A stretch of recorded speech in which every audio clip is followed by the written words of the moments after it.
Balita kaya kay Saldico, mukhang tahimik ha. Pero kung ipapatawag dyan sa pagdinig sa Senado, lalo na sa Blue Ribbon Committee ni Senador Marcoleta, pabor na pabor si Congressman Toby Tiangco. Si Tambi kaya, ipapatawag din ba? Ito, panoorin ang video. Ang dapat na number one na ma-invite sa mga Senate hearing regarding po sa mga flood control projects ay si mismong Congressman ko. Yes. Since na-mention nyo kanina si Congressman ko, ulit natin sinasabi na siya na may makakasagot sa mga ganito. Because diba, sino pang makakasagot? Wala na records eh. Pag hindi pa niya nasagot yan, nako, ano nangyari dyan? Paano napalitan yan nung imposible? Tsaka sabi nga ni Vice President Sara Duterte noon, there are only two people who runs the budget, Saldico and the Speaker. So ngayon po, do you support the idea po na ang dapat na number one na ma-invite sa mga Senate hearing regarding po sa mga flood control projects ay si mismong Congressman ko? Yes. Agree. And dapat po itong sa Saldico ay umattend talaga sa mga ganitong pag-hearing. Kung wala po siyang tinatag. Dapat lang na humarap dyan. Kung wala namang tinatago, dapat huwag masyadong tahimik. Nakakabingi yung katahimikan ni Saldico. At ito namang si Tamba, dapat patawag din, di ba? Kasi naalala nyo po nakaraan, ang sabi ni Vice President Sara Duterte, ang humahawak daw ng budget ay dalawa lang. Si Tamba at itong si Saldico. Para magkaalaman kung ano yung totoo. Kasi si Vice President Sara Duterte, syempre, hindi po nagsasabi yan kung walang basihan. Kaya dito po talaga mapatunayan na itong si Saldico ay mayroong alam pagdating sa budget na yan. Ano kayang nangyayari? Bakit mukhang nagkakaproblema ngayon lalo na sa 2025 budget may dinagdag at hindi mahanap yung records. May records na hinahanap itong si Congressman Toby Tiangco na kung saan ay mukhang ewan ko lang kung may ilabas. Kahit sabihin nating galit na si Dunyor, ay sabi nga kasi nila, weak leader nga daw. Eh kung si dating Pangulong Duterte pa yan, pag sinabing galit, nako, manginginig ang mga magna. Talagang matatakot sila pag galit na yung Pangulo. Noon, ngayon, pansin nyo ba? Sabi galit na dahil doon sa na-discovering Ghost Project. Natakot ba? Yung may naramdaman ba kayong natakot ang mga magna? Ako'y nagtatanong lang ha. Eh kasi naman, bilyon ang pinag-uusapan dito. Akalain mo 3 taon pa lang ang administrasyon na ito.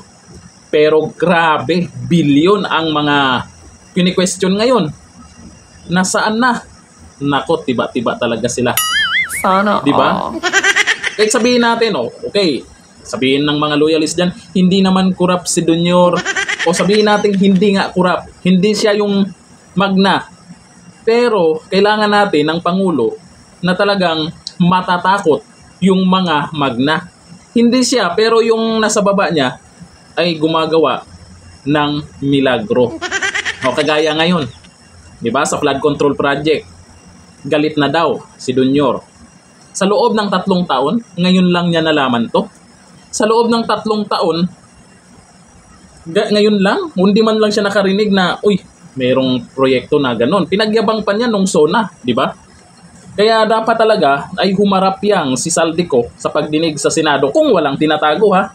Kasi may mga akusasyon na lumalabas ngayon eh. Itong si Congressman Toby Tiangco ay talagang hindi mananahimik yan. Tuloy-tuloy na ibubunyag ang mga nangyayari dyan sa Kamara, lalo sa budget. Bago aprubahan yung 2026 budget, dapat maipaliwanag yung nangyari sa 2025 budget at yung mga bilyon na nasayang doon sa flood control projects. Naku, yan pa naman yung flood control projects na yan pa naman yung pinagyabang ni Dunyor na itong nakaraan na SONA niya. Tapos, kinabukasan o ilang araw, binaha yung Metro Manila. Yun, ayun na, hinahanap na, nasaan yung flood control project. Yun pala, meron. Oo, meron. May ilang meron. May ilang wala talaga. Yung meron, nasabi na natin, masaya na. Meron na nga, may nagawa. Pero, basta na lang na nasira. Kagagawa lang, sira agad. Tapos yung ibang mga flood control project, binalita din naman yun. Kung baga tinipid. Tinipid yung paggawa ng flood control projects. Laki ng budget. Ba't kailangan tipirin?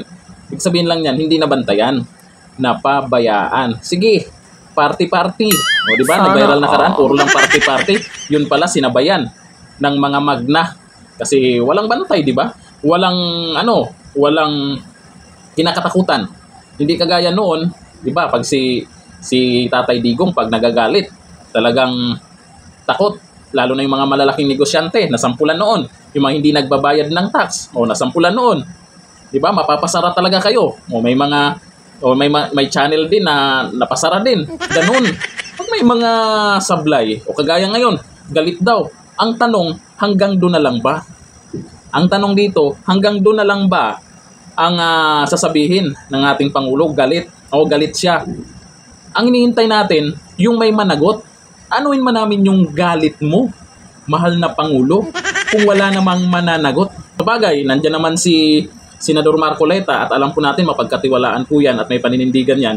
Pag may mabanggit na pangalan dyan na lalo na congressman, talagang mayroon yan. Hindi natin alam kung sino. Sana humarap itong si Saldico. Ito yung maganda pag humarap siya. At sa susunod, si Tamba. Abangan natin yan.